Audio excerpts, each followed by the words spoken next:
169, no quadro real, é o título. Eu vou ler, depois eu volto comentando. Jesus disse em João, capítulo 17, versículo 14, ele disse: Dei-lhes a tua palavra, e o mundo os aborreceu, porque não são do mundo, assim como eu do mundo não sou. Aprendizes do Evangelho, à espera de facilidades humanas, constituíram sempre assembleias do engano voluntário. O Senhor não prometeu aos companheiros senão continuado esforço contra as sombras até a vitória final do bem. O cristão não é a flor de ornamento para as igrejas isoladas. É sal da terra, força de preservação dos princípios divinos no santuário do mundo inteiro. A palavra de Jesus, nesse particular, não padece qualquer dúvida. Se alguém quiser vir após mim, renuncie a si mesmo, tome a sua cruz e siga-me.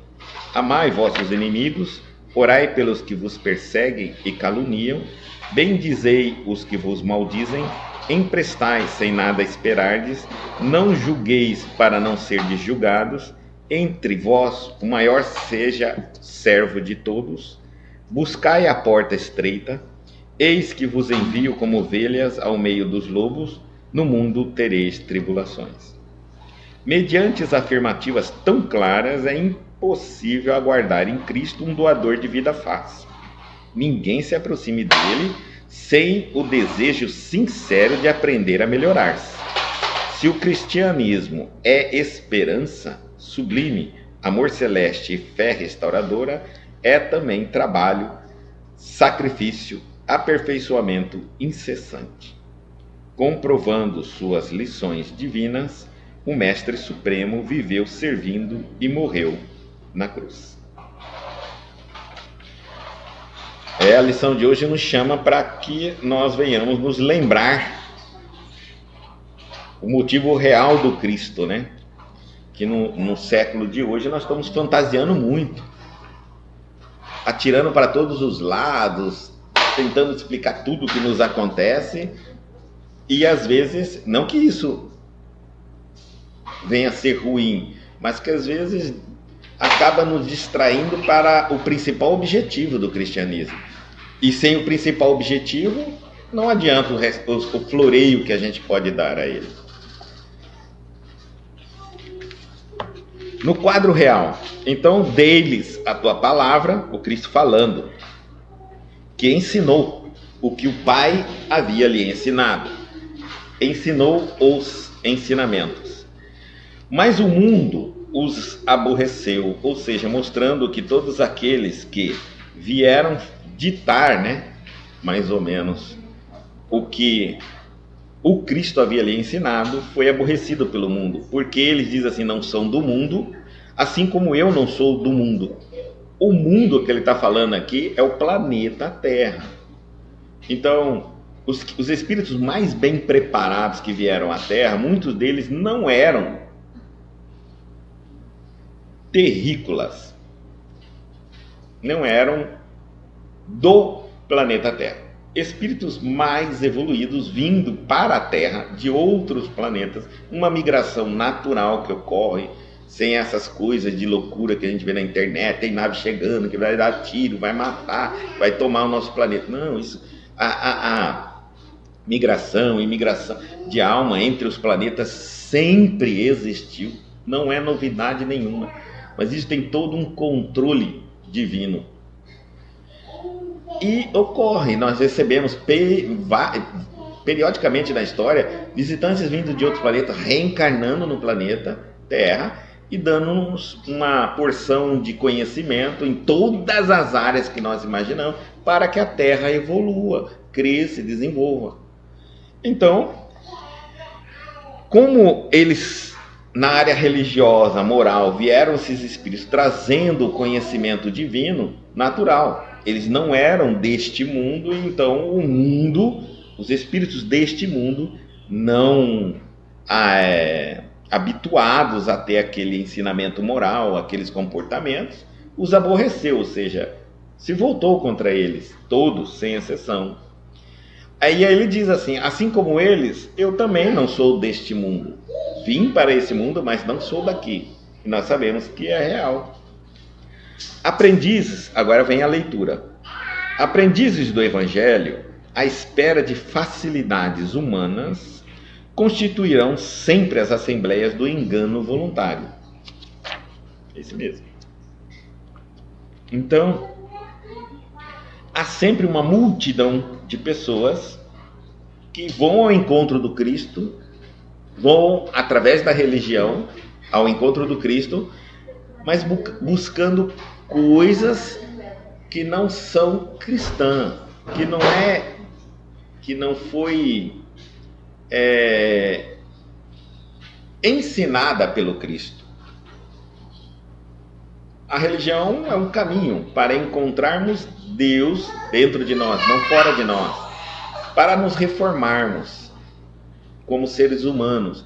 A finalidade é aprimorando a humanidade nossa, distanciamos da animalidade que está dentro do reino humano, que é as nossas origens, e nos aproximamos na divisa do outro reino, que é o reino angelical.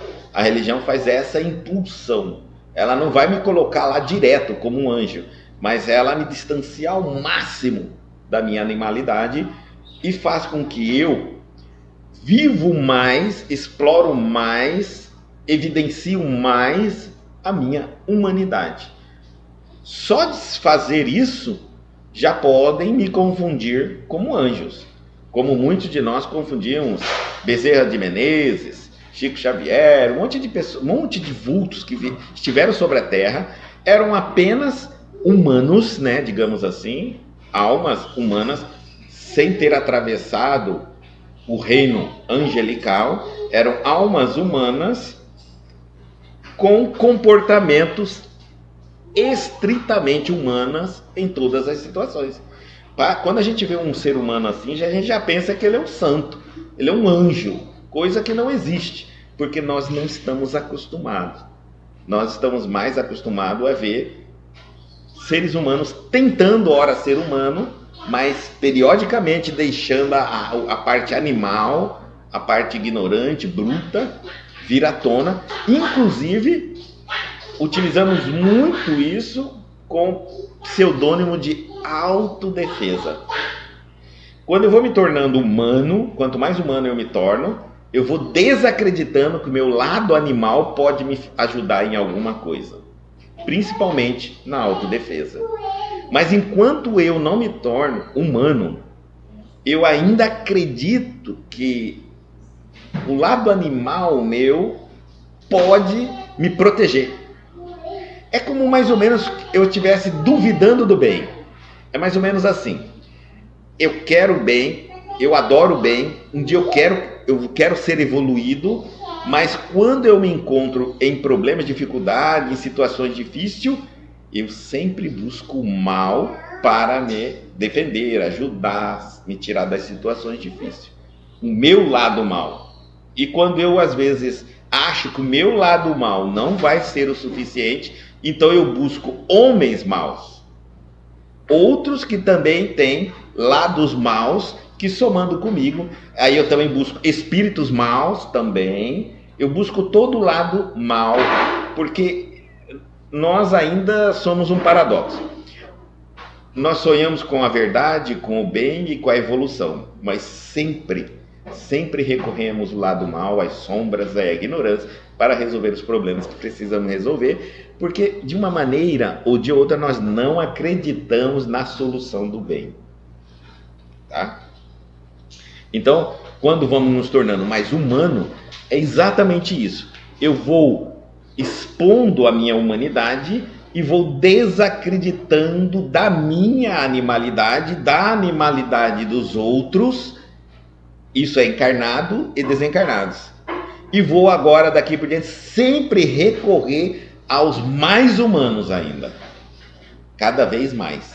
Dessa maneira, nós estaremos agrupando cada vez mais uma sociedade humana. que não importa o que venha a acontecer, nos tornaremos sempre agrupamentos humanos e não mesclados de humanos e animais. O tempo de homens ignorantes, violentos e tudo mais, tá? Né? Hoje precisamos, amanhã não precisaremos, não iremos querer, não nos servirá para absolutamente nada. Vamos acreditar sempre no bem, sempre na verdade e sempre na evolução. Então você vê como nós estamos hoje na meada desse processo. Antigamente era tudo bruto, violento, olho por olho, dente por dente, a vida não tinha valor. Quem defendia, nós temos aí vários filmes, histórias que sempre alguém mais violento, que aquele bandido é o que resolve as situações, né? Cada vez mais nós temos visto isso.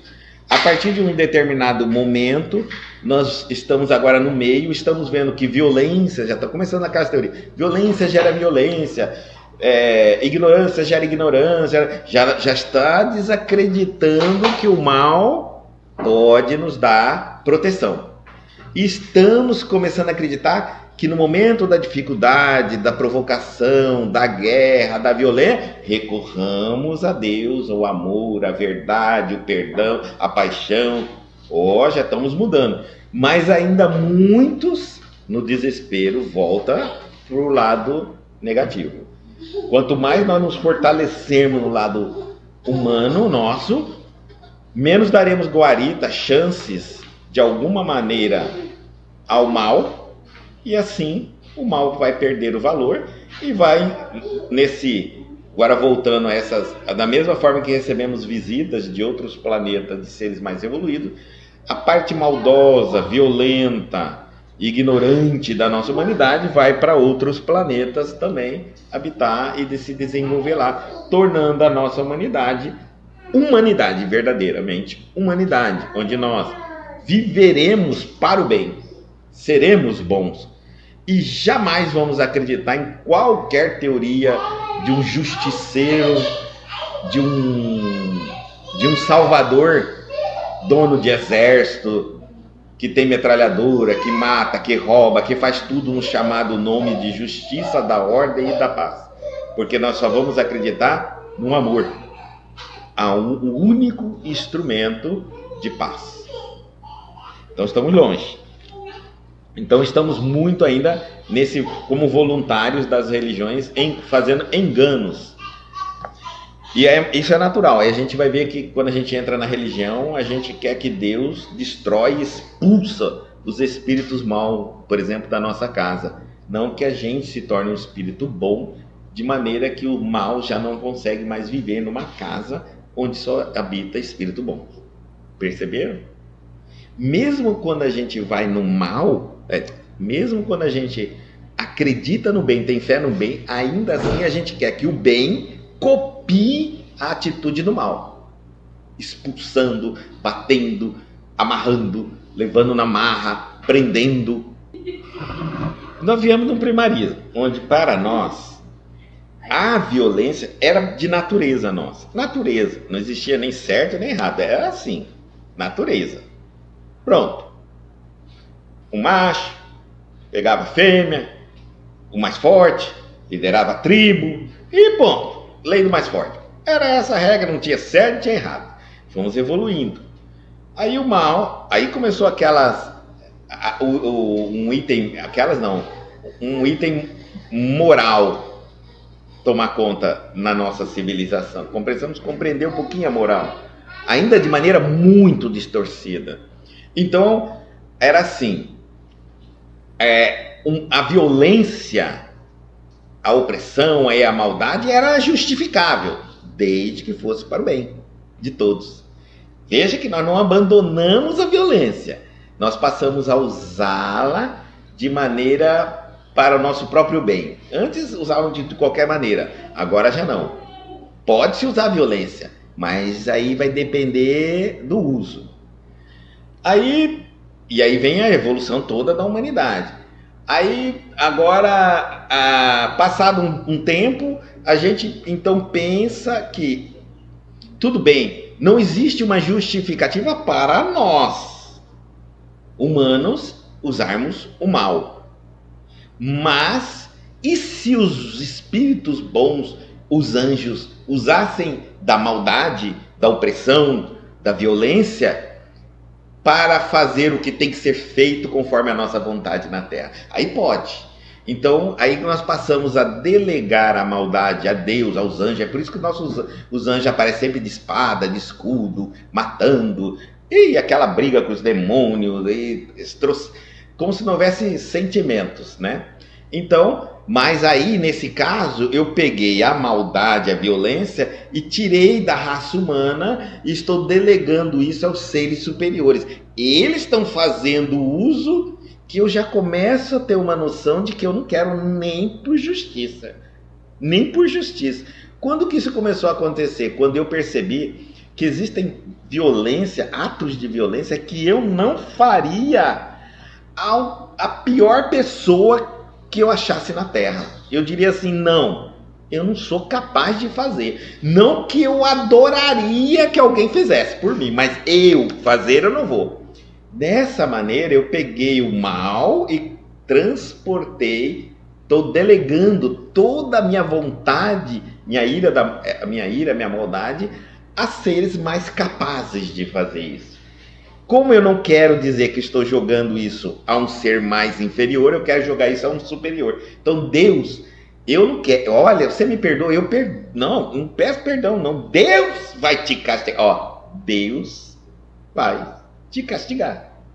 Ou seja, o que ele vai fazer, eu não tenho coragem de fazer, não quero sujar minhas mãos e nem acho que posso. Mas se Deus fizer, eu aceito.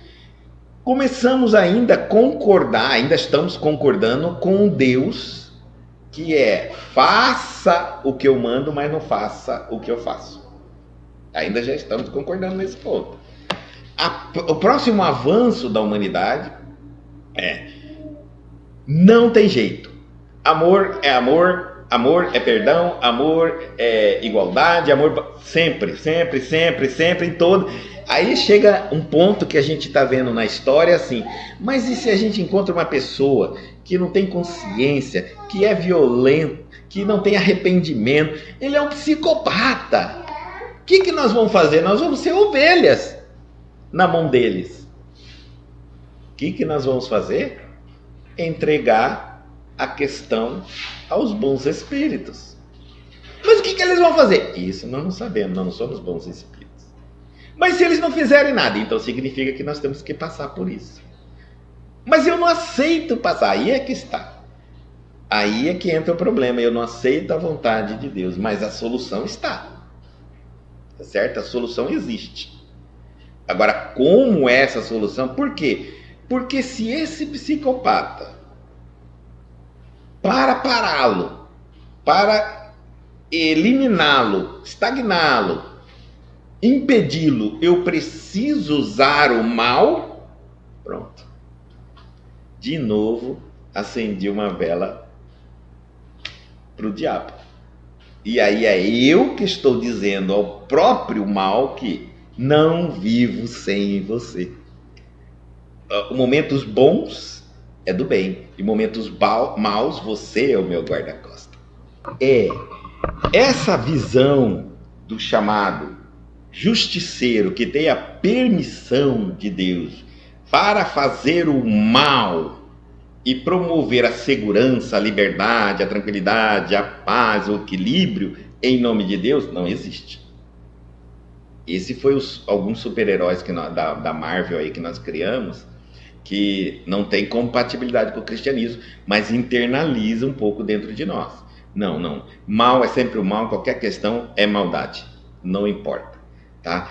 Então, quando nós cristãos não temos condições pela bondade nos proteger, nos defender, o que nós podemos fazer?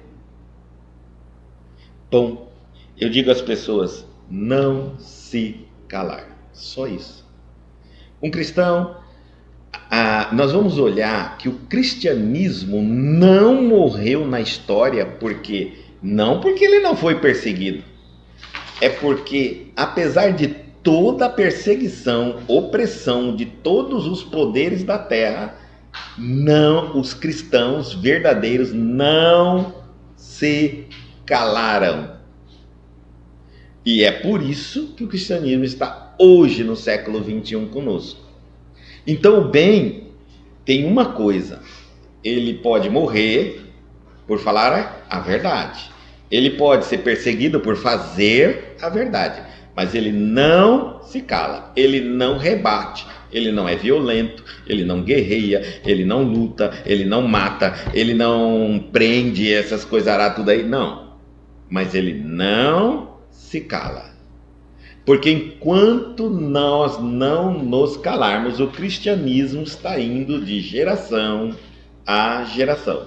Mas e se ao falar vamos pagar com a nossa vida? Não se cale, porque você vai fomentar a coragem de outro que não se cala, de outro que não se cala, e não vão faltar espírito para encarnar na terra, que vão continuar falando, até que chegue um momento necessário na terra que Deus, através da bondade, interage na terra.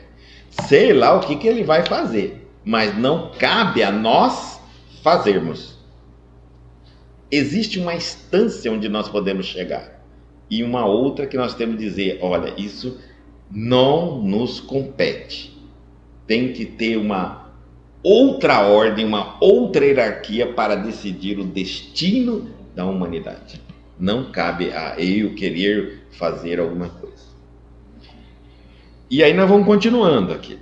O Senhor não prometeu aos companheiros senão continuado esforço contra as sombras até a vitória final do bem. Continuado esforço, não continuado guerra, continuado luta, continuado disputa. Esforço, fortaleza contra o mal. Não se calar de falar o bem, de fazer o certo. Mas e se aí entra o questão, olha só como é difícil isso. Eu estou num determinado posto onde eu só estou colocado ali porque eu aceito fazer o mal. E se eu não aceitar fazer o mal, eu vou ser mandado embora. Seja mandado embora. O cristão é esse. Ele não se cala, ele não deixa de fazer, ele sempre fará o bem, pague o preço que pagar, fale sempre a verdade, pague o preço que pagar. Se nós nos calarmos, o cristianismo se vai. O mal venceu, desculpa. Aí o mal vence totalmente. Porque já nós não podemos revidar de igual para igual, não podemos disputar, brigar, ser violento. Eles já são tudo isso. O cristão não é flor de ornamento para as igrejas isoladas. Então ele não é uma decoração, não é ter ou não ter quantidade de pessoas. É sal da terra, força de preservação dos princípios divinos no santuário do mundo inteiro. Onde há um cristão, ele tem uma responsabilidade gigante de preservar, lutar, falar a verdade. Só isso. Lógico que às vezes isso paga um preço altíssimo no mundo que nós estamos vivendo. Mas é aí que está um grande entendimento. Se você um dia chegar no momento onde a sua verdade vai valer a sua vida, pode ter certeza que você não nasceu neste momento à toa. Você veio para este testemunho. Agora, vamos ver se você consegue dar este testemunho, né? Porque se você ceder o mal, a missão que te trouxe para que você chegasse naquele momento é que te torna um especial. Se você ceder o mal, você só é só mais um. Entendeu? Então, se você ainda quer continuar nessa missão especial, cumpra a sua missão. Fale a verdade e haja com justiça. Sempre você vai ser bem visto, porque são um ou outro que tem essa coragem. Fazer o mal é a coisa mais simples, até uma criança faz. A palavra de Jesus, neste particular, não padece qualquer dúvida. Então ele vai reforçar aqui o que foi que o Cristo nos ensinou para que nós cristãos sejamos. Se alguém quiser vir após a mim, renuncie a si mesmo, tome a sua cruz e siga-me. Ou seja, se alguém quer seguir o Cristo, renuncia os seus sonhos, no momento certo. Veja bem, com esse ensinamento do Cristo, ele não está falando para todo mundo ser hippie, largar tudo, família, sair todo mundo. É um absurdo. Então, se alguém quiser vir após mim, renuncie a si mesmo no momento certo. Por exemplo, eu tenho que tomar duas decisões, uma que eu gostaria, uma que eu adoraria, uma que eu quero e outra o que é certo segundo os ensinamentos de Jesus. Nesse momento, essa decisão, essa é a sua renúncia para o que é certo, tá? Cada um de nós temos diversos momentos da nossa vida. Renunciar a algo que nem te faz falta não é renúncia. Tem que ser aquilo que realmente te faz falta, que você está vinculado àquilo e é contra os ensinamentos do Cristo. E é contra. Se vai vinculado e tá bom, é o ensinamento, você tá certo. E aí toma sua cruz e siga-me. Ou seja, tudo que você já cometeu de erros, de falhas, de enganos, por ignorância, por vontade, por maldade, formou-se uma cruz. A partir daquele instante que você fará novas renúncias pelo Cristo e para ir segui-lo, você tem um saldo de erros, que é a tua cruz. Essa você vai ter que carregar, porque senão não é justo. Quem vai carregar os seus erros, as suas falhas, seus enganos, seja qual for o motivo? Se Deus é justo, então, a partir do momento que você quer se tornar uma pessoa justa, o seu passado de iniquidades, ela é a sua cruz, que você vai segui-la no momento certo e vai reparando gradativamente com novas atitudes. Amai vossos inimigos. O amor aqui não é viver abraçadinho, um do lado do outro. Não, amai os vossos inimigos é não querê-los mal, não fazer nada de mal a eles, principalmente se puder fazer. Principalmente se puder fazer. E aí nesse item, principalmente, não faça mal aos seus inimigos, principalmente se você puder fazer. Acho que o momento mais fácil de eu entender isso é quando alguém me faz um mal, passa um tempo e vem bater na minha porta pedindo ajuda. Aí é o momento que eu falo, agora é o meu momento que eu mais posso me vingar, revidar, devolver a maldade que essa pessoa me fez. Só que aí vem um ensinamento. Amai-vos os vossos inimigos. Então você não pode. Aí entra aquilo. Você gostaria, você adoraria, você acharia que, meu Deus, por que será que essa pessoa chegou até a minha porta novamente? Não é para eu dar uma cacetada nela e ensinar ela nunca mais fazer isso com ninguém, não. Você é o único que não pode, porque isso é vingança disfarçada. É das piores vinganças que tem. Orai pelos que vos perseguem e caluniam. Ore por aqueles que te perseguem e te caluniam. Ore para que eles encontrem neles o motivo de te perseguir, o motivo de caluniar. Porque provavelmente, quando eles fazem isso, eles não estão fazendo isso contra você, mas contra um personagem de si mesmo que eles não aceitam neles próprios. Então, eles estão num nível de sofrimento tão grande de identificar-se com isso, mas não aceitar. E por isso buscam desesperadamente culpar alguém. É muito melhor que o mal esteja fora de mim do que dentro de mim. Mas eu sei que ele está dentro de mim. E é por isso que eu tenho tanto ódio do fora de mim. Eu acredito que eliminando a maldade aqui fora, que está aqui dentro, vai desaparecer. mas não vai desaparecer. Porque você vai ter que trabalhar a maldade que está dentro de você, que você está projetando aqui fora nas pessoas. Certo? Bendizei os que vos maldizem. Bendizei o que vos maldizem. Sim, isso aqui é uma das coisas mais... Se alguém te quer mal, te deseja o mal, algo não está bem com ela. E principalmente, ela ainda não encontrou naquela situação algo bom. Por isso que ela se fixou naquele acontecimento. Porque quem vive de passado é quem não é satisfeito com o presente. Eu vou fazer um teste para vocês verem. Imagina que eu passo alguém... Vamos supor que eu tenho 500 mil no banco e alguém me deu um calote, me roubou 500 mil, quebrou eu. Eu tô pé da vida com essa pessoa. E no dia seguinte apareceu alguém e me deu 1 milhão. No dia seguinte. Eu te pergunto agora, passou no terceiro dia, você perdeu 500, depois você ganhou 1 milhão, agora você está no terceiro dia. Eu duvido você falar dos 500 que você perdeu. Você já está dando uma festa sem parar e vai parar daqui uma semana do 1 milhão que você ganhou. Por quê? Porque o que você está presenciando, vivendo agora, é uma alegria que supera o passado.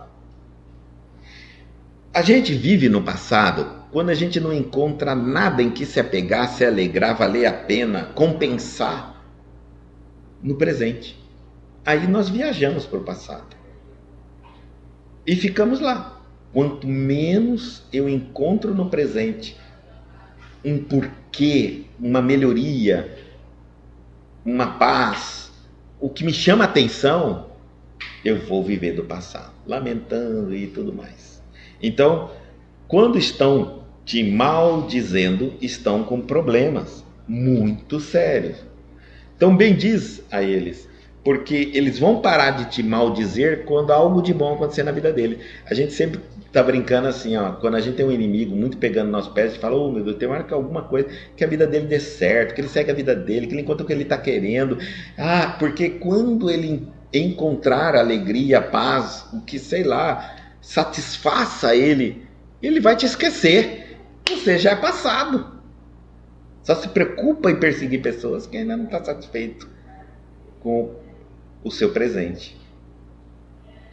Emprestai sem nada esperardes. E até existe uma questão nisso, porque gente, quando a gente empresta, a gente doa. Essa que é a verdade, não tem jeito. Doa. Se voltar, agradece a Deus. Se não voltar, doa. Se você emprestar com toda certeza de que tem que ser devolvido, você já está entrando no rol dos inimigos. Porque é o seguinte, aí você vai falar assim, então é melhor emprestar para quem eu confio muito. Bom, se você quer se garantir dessa maneira, né, para não criar briga, eu só empresto para quem eu confio, porque eu tenho certeza que me devolve. Bom, você está se precavendo da fúria, né, que é você, de que você vai se tornar caso não te devolva. E também está se precavendo do sofrimento ao apego por aquilo que você está emprestando. Porque tudo que você está emprestando não é teu, está nas suas posses. E você não sabe quais são os planos, né? De repente alguém te pede emprestado algo e não te devolve. E aí você fica furioso, mas sem pensar numa segunda possibilidade. Talvez aquilo não tinha que ser seu. Ou talvez você não devesse emprestar. Existem coisas que é assim, né? Não devemos emprestar. Bom, vamos lá. Se eu emprestar, precisa primeiro você vai emprestar, não é quem você confia, mesmo que você confia, pode ser que a pessoa mudou. A gente muda todo dia. Você conhece uma pessoa super justa, super correta, super honesta, daqui 10 dias, 20 dias, 1 ano, 10 anos, ela se tornou a pior pessoa do mundo. Você conhece uma pessoa, a pior pessoa do mundo, daqui a 10 anos, ela tornou a melhor pessoa do mundo. Então, todo mundo muda também. Não temos certezas assim. Então, emprestou, você pensa assim, eu estou doando, mas se ele me devolver, ele está pontuando para ele próprio, porque não é dele, ele não está levando nada que não lhe pertence, então ele está pontuando para a própria espiritualidade e merecimento dele, e está me dando a oportunidade de tornar acreditar mais nele, na pessoa dele. Só, veja que o trabalho dele te devolver é só isso. Agora, a fúria que eu ficaria se caso ele não me devolvesse, eu tenho que pensar nesse apego. Tem pessoa que fala assim, ó, livro. Eu comprei um livro, aí me empresta o livro. Ai, meu Deus do céu, me emprestaram, me devolveu meu livro e tal. Você já leu o livro? Já. Ele emprestou e não devolveu? Não. Pergunta se ele está com um livro. Se ele falar, estou com um livro, você fala assim, não precisa nem me devolver, empresta para outro. Ou já fala até com, ó, empresta de fulano que eu já emprestei para ele, não vai me devolver mesmo, mas pelo menos você já ainda não leu, do outro não leu. Vai lendo, o livro é para ser lido. Aí, às vezes eu me apego no livro. Tem que estar comigo, aquele livro. Quantas vezes você lê o mesmo livro? É difícil você ler, a não ser um livro de pesquisa, de fonte. Nós temos uns livros dentro da profissão que é inevitável, eu tenho que ter ele. Eu consulto ele. Alguns livros, principalmente romances, eu só leio uma vez. Então, se eu deixar esses livros parados, quantas pessoas estão deixando de ler este livro? É melhor ele rodar. Teve até um centro espírita, aqui mesmo em Cuiabá, que desenvolveu uma campanha assim. Comprava-se as obras, os livros, as versões mais baratas, porque todas as obras têm versões mais caras e as mais baratas. As mais baratas, e se andava de ônibus, seja do que for, andando por aí, fingia que esquecia o livro. Já nem punha nome nem nada para não conseguir devolverem para ele. Largava onde ele está, porque sempre alguém encontrava aquele livro. É uma maneira de doar conhecimento anonimamente, e uma maneira de fazer com que a providência divina leve aquele conhecimento a uma mão que necessita. Porque geralmente ele largava em locais públicos, banco, sei lá, praça, em algum lugar assim que passa muitas pessoas. Então, se você for emprestar, pense em doar. Não julgueis para não serdes julgados. Não julgueis para não serdes julgados. Hoje eu vou dizer para você que é muito mais difícil julgar. Hoje, pela quantidade de informação nos chegando e mostrando para nós como que é, o nosso julgamento é muito falho.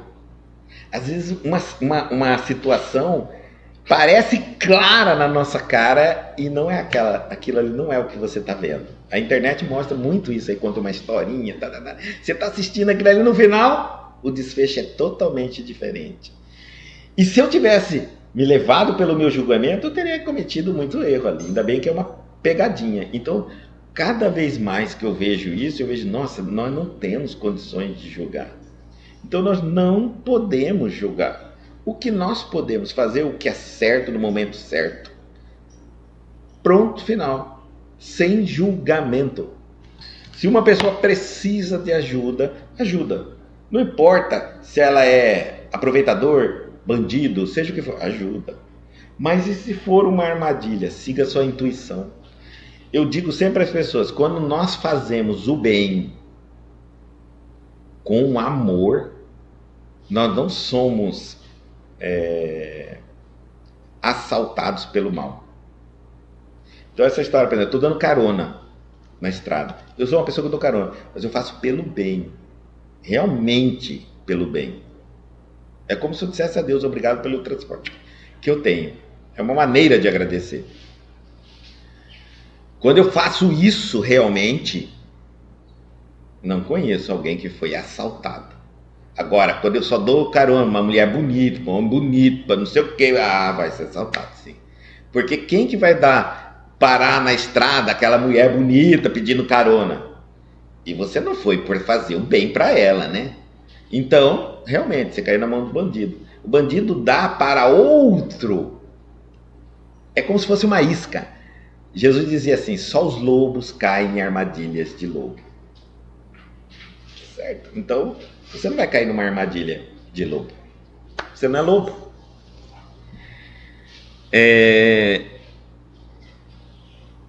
Em tudo na vida, tá? Nós estamos dizendo, mas em tudo. Julgar, às vezes você está vendo uma pessoa tomando uma atitude, você não sabe o que está por trás, o que fizeram com essa pessoa, quais as ameaças que ela está recebendo. Entre vós o maior seja servo de todos. O maior seja servo. O maior é o que mais sabe, que tem mais experiência. Esse pode servir com qualidade a todos. E por que tem que servir? Alguém me pergunta assim, mas se quando na nossa cultura, a pessoa que tem mais hierarquia, a pessoa que tem mais experiência, mais conhecimento, é mais bem tratado. A gente tenta não incomodar muito e dar muito conforto para ele. Esse é o grande erro. O Cristo mostrou que o mais experiente, o mais conhecedor, deve trabalhar mais para todos. Por quê? Porque o trabalho que ele faz já é um ensinamento. Não é verdade? Exemplo. É um exemplo. Ele não precisa ficar criando exemplo. Ele é o exemplo. Então, vendo o Cristo fazer, eu aprendia. Não só falando. A maneira como... E quando a gente faz algo, a gente se expõe. Porque é muito fácil ser santo, perfeito, bonzinho, se eu viver lá na montanha onde ninguém me encontra. Nem celular eu levo. Eu quero ver você ser assim no meio do mundo, com as pessoas no mundo, o tempo todo. Então, quem faz, se expõe. E é quando a gente se expõe, é que a gente é tentado. É que vem as consequências. E aí eu quero ver se realmente você é um mestre, você é bom. Então, por isso que aquele que mais sabe tem que fazer. Primeiro exemplo. Segundo, se expor para mostrar aos outros como vencer o mal aonde o mal existe. E não numa montanha isolada onde ninguém vai lá. Buscai a porta estreita. Aquela mais difícil. A porta estreita que a gente fala, por quê? Por que buscai porta estreita? Porque é a porta mais difícil de passar. Bem estreita, porque é difícil até de levar alguma coisa. Mais estreita é aquela que você para de respirar para passar. E tem que ter certeza que você vai conseguir, porque senão você fica travado no meio e morre, sufocado. Essa é a porta nossa. Respira fundo e vai.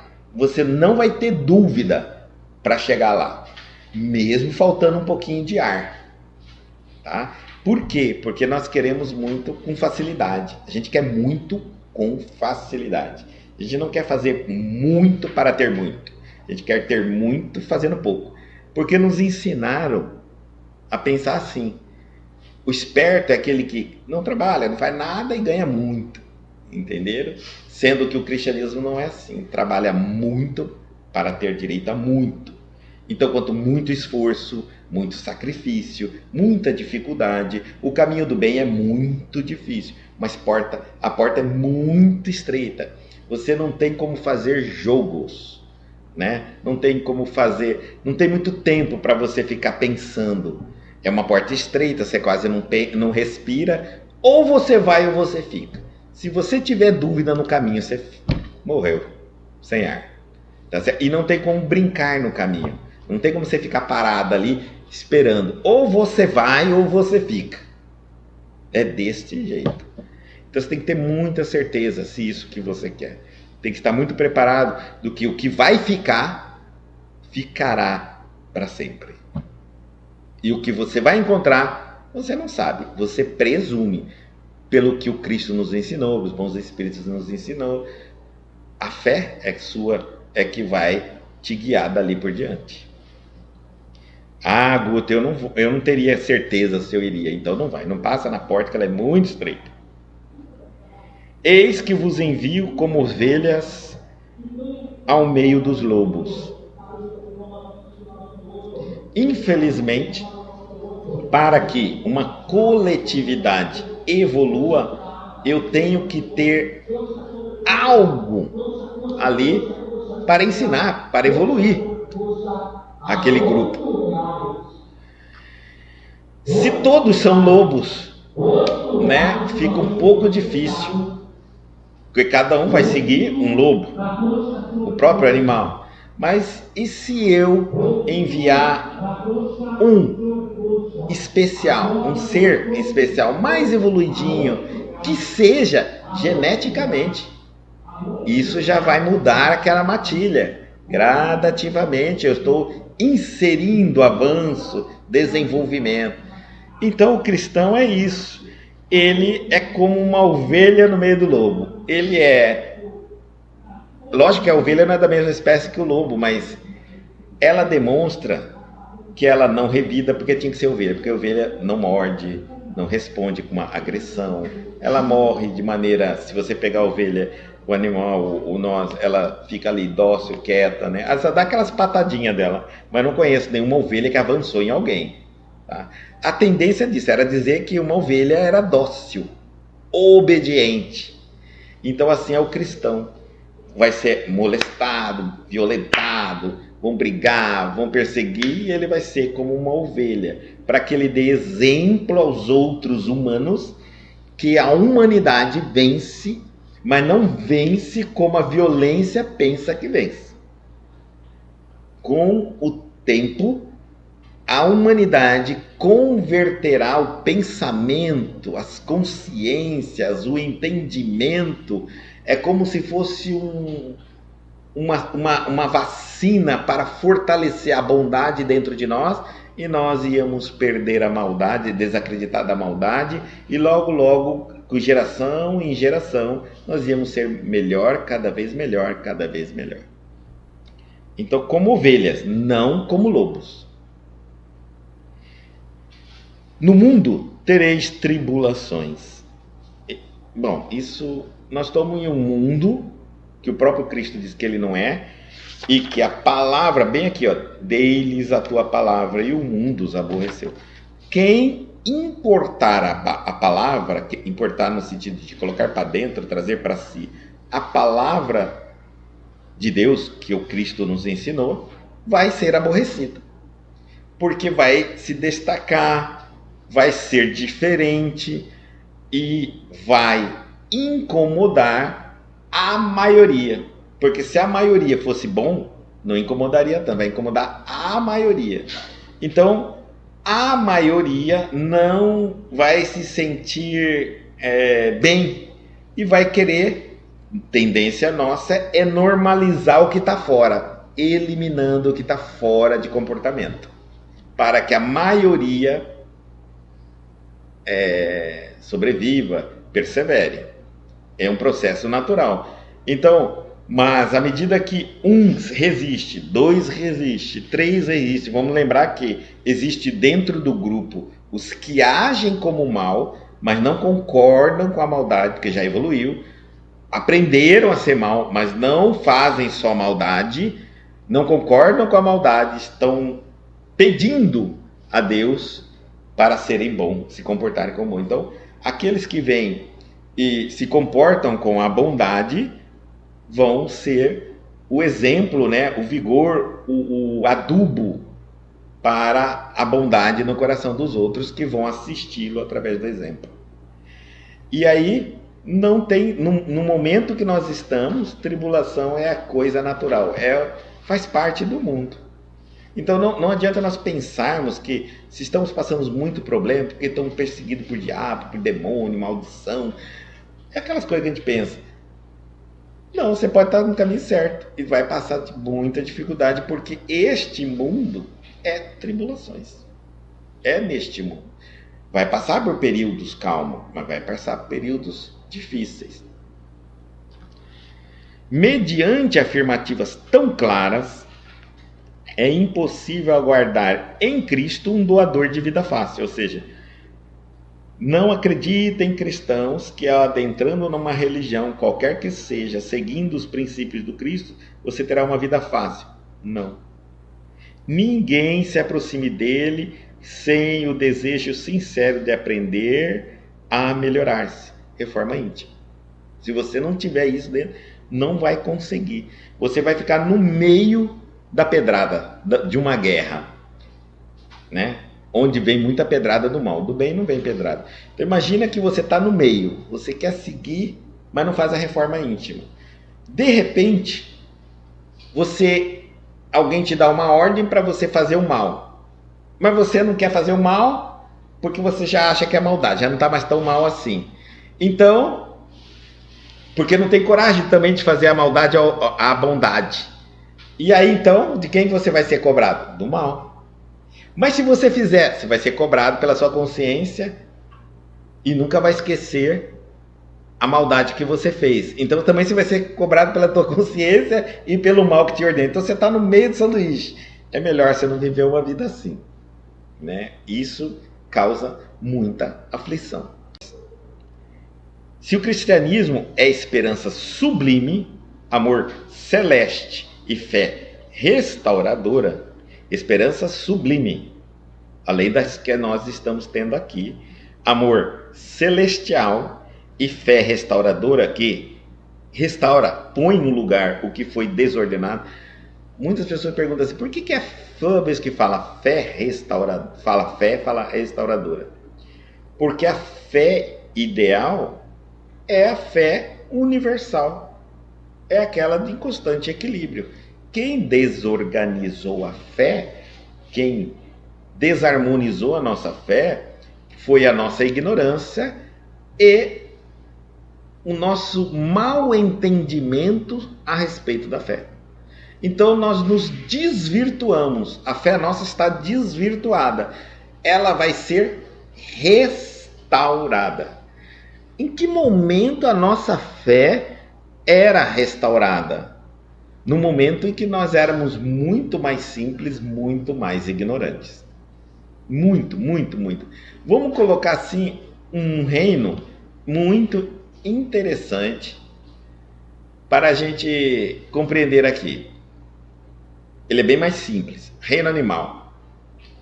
Então, o animal, ele segue a lei. Plenamente a lei de Deus. Ele não tenta se revoltar contra a lei de Deus. Ele luta com a natureza e os instintos que foram dados a ele. Aquela é a lei dele, aquele é o padrão de comportamento dele. É possível ler o padrão de comportamento dele. É possível saber quase que como ele vai agir. De tão obediente ele é. Incrível. Tanto que nós criamos até técnicas de adestramentos. Porque nós compreendemos, ele não sai fora daquilo ali. Ele não tem revolta com a lei de Deus. Se ele está doente, ele está doente. Se ele se cura, se ele está com fome, ele come, mas ele não guarda para amanhã. É aquelas coisas que ele sempre naquele método dele. E ele é simples e ele é ignorante. Não tem inteligência. Então ele serviu, a fé dele era... Se você olhar um animal, parece que ele tem muita fé, inclusive na vida dele.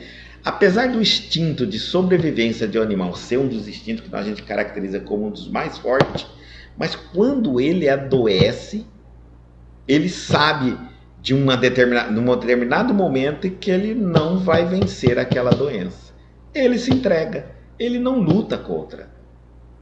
Porque ele sabe que, não sabe consciente, né? Que morrendo ele renasce, e renascendo em um novo corpo, com possibilidade de sem a doença. Ou seja, ele não sabe tudo isso, mas ele se entrega à lei. Manda, não vai fazer. Nós já não. Muitas das nossas buscas pela cura, grande parte delas, vou falar assim, é pelo medo da morte, é o que vai vir depois dessa vida. Parece incrível, né? Mas se hoje nós fomos em algum lugar onde tem pessoas na UTI, você vai perceber que as pessoas que estão quase na beira da morte, elas estão morrendo de medo de morrer e os familiares estão com medo de perder. São dois medos, duas dores em torno de um assunto chamado morte. Um é quem vai morrer e o que vai acontecer. Outro é quem vai perder o parente, que também não quer deixar. ele partir. Isso faz com que prolongue um tempo o doente no corpo. Se fôssemos mais obedientes à lei de Deus, talvez íamos durar menos. Muitos casos íamos evitar tanto sofrimento. Por quê? Olha, se não tem mais jeito, eu me entrego ao Senhor, às tuas mãos e faça a tua vontade. Neste momento, não que eu não ia tomar um remédio, mas eu não ia fazer tudo para curar. Eu ia fazer o que é limitado para ser curado. O que é tudo para curar? Eu, por exemplo, não ia mentir, não ia roubar, não ia trapacear, não ia explorar, não ia comprar ninguém, né? No SUS, lá na fila. Eu não ia fazer tudo. Porque alguns pensam que mas isso é uma ação de vida ou morte, é o instinto de sobreviver. Não, existe sempre o instinto. Ele starta, mas não domina. Quando o espírito está desperto, eu tenho os instintos, né? São Francisco tinha instintos, os bons espíritos têm, mas eles não dominam, porque quem pensa é o espírito, não o instinto. O instinto é a primeira ordem, é aquilo que ele deveria fazer, sobreviver, mas não disse como. Quem faz, quem dá moralidade ao instinto é o espírito, dono do instinto. Então, sem essa de nós fazermos coisas imorais, para que a gente vai compreendendo que essa fé que nós temos, voltando aqui no nosso texto, ela restaura, quer dizer, nós já havíamos aprendido, havíamos perturbado isso com as nossas crenças, a nossa ignorância, e agora está sendo restaurado. Na verdade, é isso mesmo. Jesus não veio ensinar uma coisa nova, Jesus veio restaurar. Como nós não havíamos aprendido com os profetas, com os enviados de Deus, com os missionários, sempre de alguma forma causou dúvida, sempre de alguma forma as sombras, a ignorância, a violência, tomava conta, mudava tudo, eliminava todo mundo para se manter no poder, né? Então ele teve que ver pessoalmente, para confirmar, já que todo mundo falava assim, tem que ser o Messias. Se o Messias vier, nós vamos acreditar. Então os profetas, além de falar a verdade, ainda diziam, então vai vir o Messias.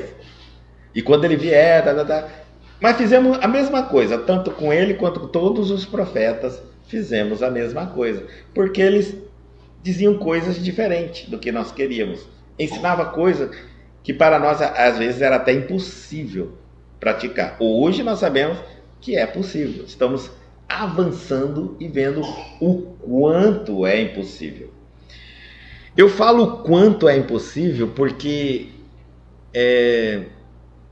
quando a gente percebe, por exemplo, vou colocar aqui um exemplo, a Segunda Guerra Mundial. Quem venceu a Segunda Guerra Mundial? Não foi o ser humano, foi Deus. O frio, nada que o ser humano pode criar. Foi o frio que venceu a Segunda Guerra Mundial. É importante a gente entender isso. Então aí a gente vai, vários acontecimentos. Quem impediu a Terceira Guerra Mundial? Deus novamente. Quando os controles soviéticos das bombas, as bases de controle nuclear se perderam. Eles iam disparar e por algum que eles não sabem explicar, todos os mísseis voltaram a bomba para a União Soviética. Se eles disparassem, eles iam matar eles mesmos. Então, como isso? Deus, porque ninguém sabe explicar. Mas isso aí foi um extraterrestre, não sei o que, blá, blá, blá. Tá, mas Deus que mandou. Não, mais uma vez, não foi o homem. Muitas coisas não foi o homem que dizia. Veio pestes, veio a guerra, por exemplo. Quem muitas vezes parou a violência no mundo? Não foi o homem. Doenças. Destino. É uma coisa diferente. Aconteceram as guerras porque o ser humano é violento, é brigão mesmo, quer tomar o que é do outro, nunca se contenta. Então vai para a guerra. Mas foi permitido. Dali em diante cria um resgate, permitido porque tem que ter o livre-arbítrio, aí cria um resgate. Agora, ambos têm resgates. E esses resgates, muitas vezes, são reparados por outros ignorantes, que criam também guerra, como eles criaram, e no meio deles vão passar por essas situações aqueles que estão devendo desde as primeiras guerras, né? Os violentos sempre se agrupam, sempre estão ali, os mesmos, por incrível que pareça. Hoje, quando a gente olha os Estados Unidos, a gente praticamente vê Roma, praticamente os romanos reencarnados, saíram todo mundo do Vaticano, lá da Itália, vai tudo para os Estados Unidos. Ali eles são tudo bélicos, são tudo guerra, tudo briga, tudo negócio de morte, entendeu? Eles estão sempre agrupados, esse grupo trocando. Ora, e aonde nação que eles estiver, porque espírito não tem nação, eles crescem esse país na força. Tá? Tem também um sistema de organização bom, então eles estão lá. Mas vão aprendendo também. Se amanhã ou depois morrer os Estados Unidos, acabar, vai nascer um outro país. Talvez os americanos, tudo doido lá, nasce tudo para lá. Sempre vai ter uma nação, porque nesse planeta tem de tudo que você imaginar. Então vai ter um país bélico, um país calmo, que nem gasta dinheiro com arma, que nem fecha a porta. Outro país que escraviza todo mundo, quem sair morre. Entendeu? E assim vai indo. De tudo tem aqui. Um país na miséria que nós nunca vimos falar. E outro país na opulência de tudo. E assim vai indo. Tá. Aí ele diz assim: é um trabalho, sacrifício permanente e incessante. Então, uma das coisas que quando a gente não fazendo... Nós falamos de oração e meditação no sábado passado e mostramos a diferença entre uma e outra. Então, não vou falar aqui da oração. Quando a gente for pensar em algo, pense sempre em força para continuar sendo cristão. Força, porque é o que nós precisamos. Força, tá? E depois, inclusive, por quê? Porque com a força eu trabalho. Então eu vou manter em atividade, trabalhando e tornando sempre cristão, trabalhando a minha reforma íntima. Não é força contra o próximo. Comprovando suas lições divinas, o Mestre Supremo viveu servindo e morreu na cruz. Então, o Mestre Supremo, do que nós conhecemos, não que ele é Deus, viveu servindo e morreu em uma cruz, para mostrar para nós que essa vida, apesar da maior boa vontade que a gente pode ter, porque às vezes a gente vê uma pessoa se levantar falando verdade, parecendo prometer para a humanidade o sonho de todo mundo, e de repente a gente vê o massacre da sombra em cima para calar essa pessoa. Pode ser um cientista que está descobrindo o carro, a água, né? E aí sumiu com o cara, a gente fica violento, fica magoado, a gente fica chateado. Ah, esse mundo não vai ter nada. Um outro que tem um projeto para construir isso e aquilo, e não vai para frente. Então nós vemos Jesus que tinha um projeto de planeta da humanidade, em 3 anos já foi eliminado, né? Então a gente fica revoltado, nós cristãos, fala, mas o que eu posso fazer? Nós não somos ninguém, não podemos fazer nada. A gente tem que pensar que, assim como Cristo, tudo vai ser devagar. O Cristo não tinha, já pensou, ele fala, não, mas se eu vim, eu estou certo, não fiz nada de errado.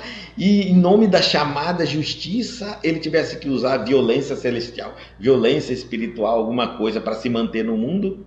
Que bondade seria isso? Ele ia morrer, no final da caminhada dele, ele ia fazer tudo que ele pregou errado. Não podia. Então, o que ele nos mostrou? Por mais boa intenção que você tenha neste mundo, por maior que seja a sua missão neste mundo, por maior transformação que você faria para essa humanidade, se a humanidade não quiser, não será. Desta vez. Então, entrega sempre sua vida, suas ações, suas boas intenções, seus sonhos na mão de Deus. Se for a vontade de Deus, a permissão, vontade mas se Ele permitir que não é o momento, que as sombras prevaleçam, que a maldade ganhe, você vai ser eliminado. Não fique nervoso com as sombras. Foi a vontade do Pai. Ele consentiu que naquele momento as sombras prevalecessem. É isso. Então, ninguém é teu inimigo, ninguém te atacou, todo mundo foi contra as suas ideias. Sempre assim. Quem é que tem raiva de nós? Ninguém. Então, do que tem raiva? Do que você fala, do que você pensa, do que você... suas ideias. Se não te conhece, não tem raiva. Mas uma vez que você abriu a boca, alguém concorda e alguém discorda. Uns concordam que te ama, outros discordam que te odeia. E aí começa. Então, você é assim, mas ninguém te conhece.